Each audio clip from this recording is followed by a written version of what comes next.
Dans nos affaires de santé-environnement, parce que le lien de causalité est souvent très compliqué à établir, il y a un certain nombre de recours et de demandes qui sont rejetées parce qu'on n'arrive pas à caractériser le lien de causalité. Nous, on passe notre temps à faire avec les limites de scientifiques ou non. Donc, bien évidemment qu'on va avoir des questions éminemment techniques et scientifiques à gérer dans le cadre du procès. Et il y a plusieurs façons de s'y prendre.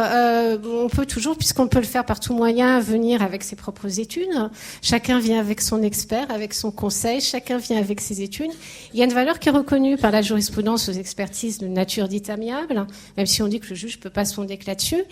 Bon, et puis assez souvent, en fait, le problème, c'est qu'on va venir reprocher à ces preuves-là d'être l'épreuve d'une partie et pas de l'autre. Et donc, on va se retrouver en expertise judiciaire parce que l'expertise judiciaire a ce mérite d'être en principe contradictoire, c'est-à-dire que chacune des parties vient avec ses éléments et l'expert doit tout soumettre aux parties et voilà, et on va élaborer ensemble. Les parties doivent contribuer à expliquer au juge ce qu'elles attendent, le demandeur doit dire ce qu'il attend et le défendeur doit contribuer à avoir une mission d'expertise qui tienne la route et qui soit précise. Avant même de désigner et d'ordonner l'expertise, c'est discuter avec l'expert et de dire, voilà, est-ce que vous comprenez la question qui est posée ?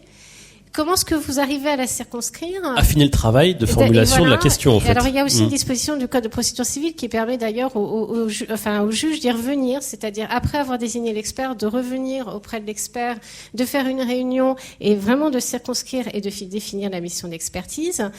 Et ensuite, c'est à l'expert de le faire avec les parties pendant les opérations d'expertise. Mais vraiment, la question posée, vraiment de la mission est vraiment essentielle. La pollution aujourd'hui du sous-sol et des eaux souterraines en France, elle porte surtout sur les molécules chimiques qui ont été utilisées à l'après-guerre dans la grande industrie.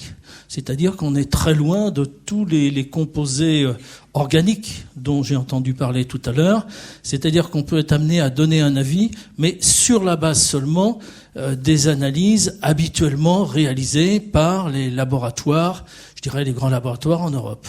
Mais la nature des analyses est relativement et très restreinte par rapport à toutes les molécules chimiques qu'on pourrait trouver.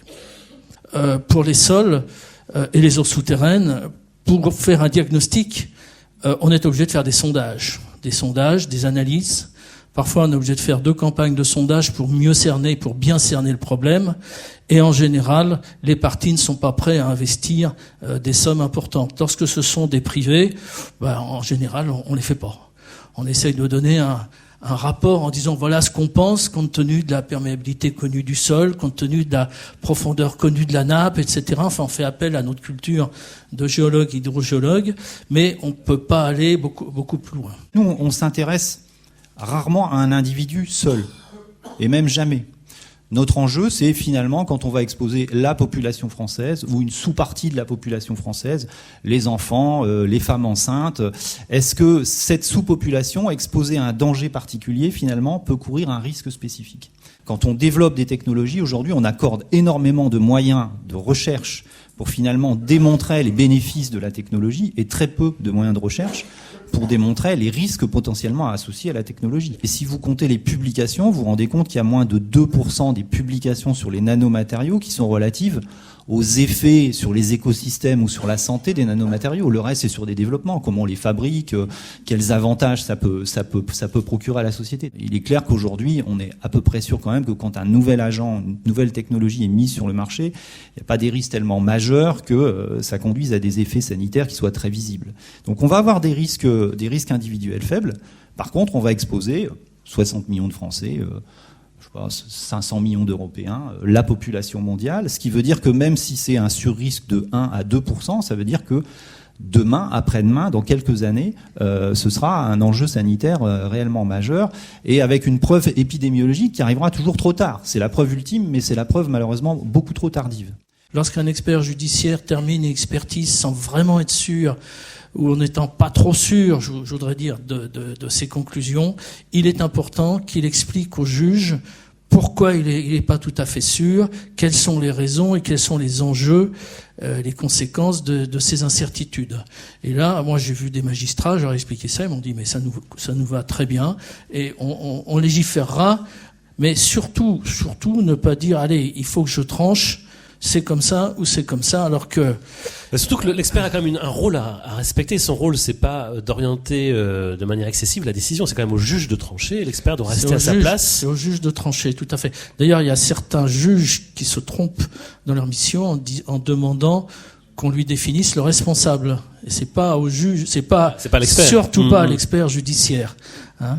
C'est absolument pas. Une autre erreur qui est faite, c'est qu'il demande de définir les parts de responsabilité des acteurs. Alors déjà, c'est pas à nous de définir, mais en matière de pollution, on peut pas dire 20% lui, 30% lui, c'est absolument impossible.